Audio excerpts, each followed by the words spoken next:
The Department of Transportation also refuted claims that Metro Manila is in the midst of a mass transportation crisis.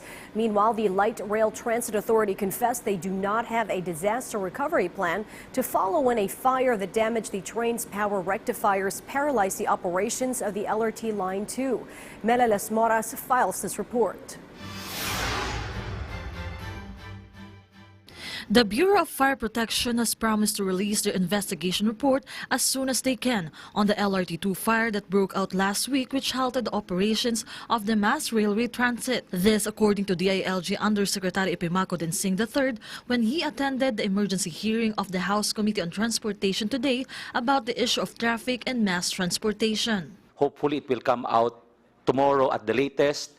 And then what is significant here is once the report comes out, he will immediately order or issue a clearance so that LRTA can start with the repairs. According to the Light Rail Transit Authority, they are still waiting for the BFP's report for them to have their own incident assessment and action plan. But amidst the discussion, the lawmakers found out that the LRTA has no disaster recovery plan to guide them in dealing with different emergency scenarios.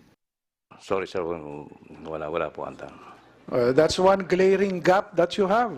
Your Honor, Mr. Chair, meron po kami yung tinatawag po na risk management plan. The Department of Transportation said that they are now on top of the situation. But like what the Malacanang continues to reiterate, the status quo is far from the reality of a transportation crisis. Wala pa pong paralysis, but we do experience challenges in terms of transportation. Yung mga challenges po na yan is currently being addressed right now by our various projects. Yung crisis, sir, alam naman natin, it's a situation na hindi na beyond control.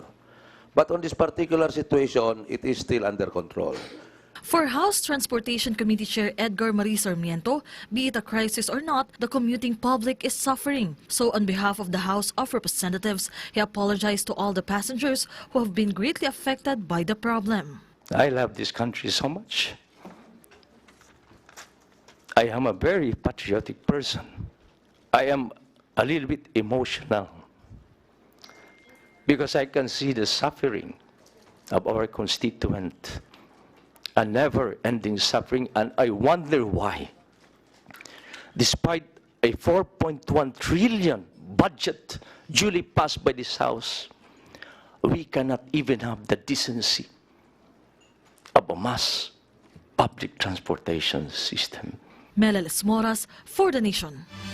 Beyond the headlines, it's news with a different perspective. before the day ends, For events that shape our views and impacts the world around us. we keep you up to speed. With Richmond Cruz and Charms Espina. PTV News Headlines, your comprehensive nightly news source, only here.